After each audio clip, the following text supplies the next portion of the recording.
Les groupes et associations du diocèse font certaines expériences ou vivent souvent des événements que sont loin d'imaginer ceux qui n'y sont pas. Samedi dernier, sur la paroisse Saint-Paul de Doha, c'est avec grande admiration que quelques témoins ont pu observer un fait spécial vécu dans le groupe Divine Miséricorde. 23 membres de ce groupe ont suivi une formation de 3 mois. Puis, ce jour-là, au cours d'une messe, en présence des autres membres du groupe, de quelques parents et de leur aumônier, le père Wilfrid Adelakon, curé de la paroisse Saint-Paul de Doha, ils ont été envoyés en mission en tant qu'apôtres. Dans son homélie, l'aumônier leur a d'abord rappelé.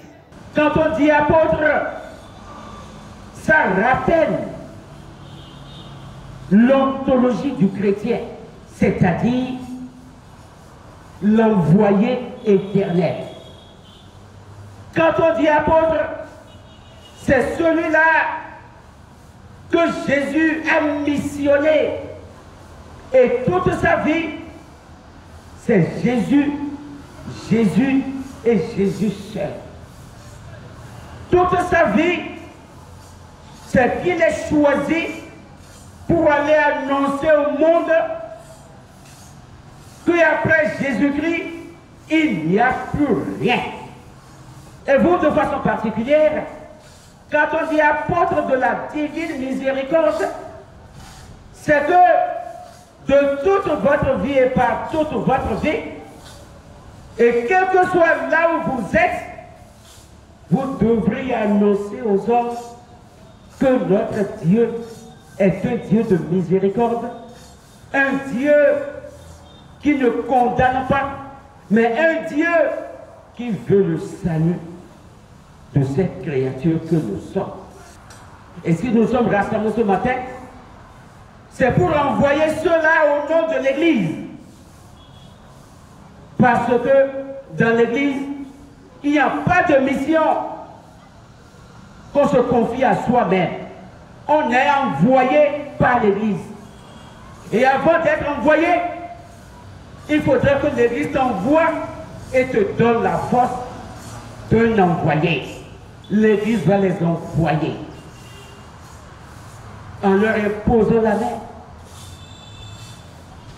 Parce que vous voyez, si les apôtres du Christ ont réussi leur mission dans l'Église, c'est parce que Jésus-Christ, justement, les a envoyés et leur a donné son esprit.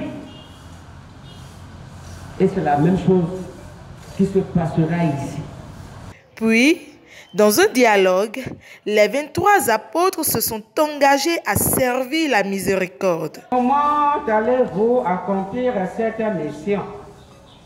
Nous l'accomplirons par la participation à l'Eucharistie et à travers les tridômes, les neuvaines de prière et une vie exemplaire avec l'aide de la Vierge Marie sous vos regards bienveillants en accomplissant des œuvres spirituelles et corporelles de charité envers le prochain. Nous allons témoigner aux autres la miséricorde toujours et partout sans nous en écarter, ni nous excuser, ni nous justifier. Ils ont été ensuite revêtus de différents habits, dont le camail.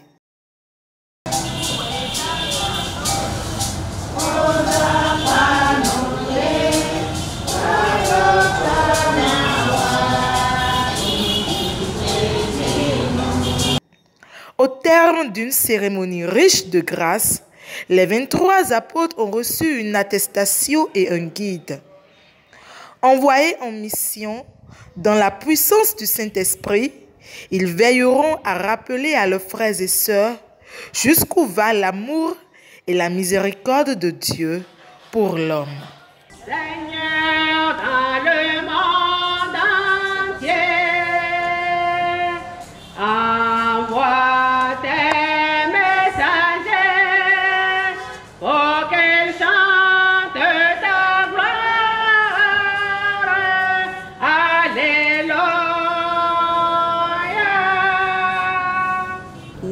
de prière Divine Miséricorde a pour mission d'annoncer la miséricorde de Dieu à travers nos actes, nos paroles et aussi à travers la prière.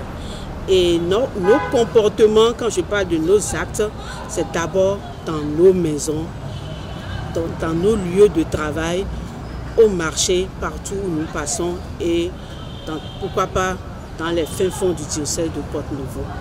Il n'est pas apôtre qui veut, on est apôtre par pure grâce.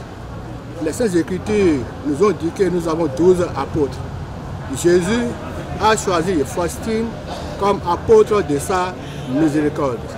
Nous, les membres du groupe de prière Divine Miséricorde, nous qui avons choisi suivre Jésus à travers les vertus héroïques et évangéliques de Sainte Faustine, nous sommes les messagers du message de cette miséricorde. On est les dévots de cette miséricorde. La suite de la mission que nous acceptons aujourd'hui, c'est d'utiliser les 24 pour le partage, la propagation de l'œuvre de la miséricorde dans tout le diocèse de Porte-Nouveau, dans tout le Bénin entier et dans tout le monde entier également. Ce message, pour pouvoir vraiment l'apporter au fond fin du monde, nous allons nous appuyer sur les moyens que Jésus lui-même a donné à notre sainte patronne, la sœur Faustine, à travers l'action, le partage de la parole et la prière.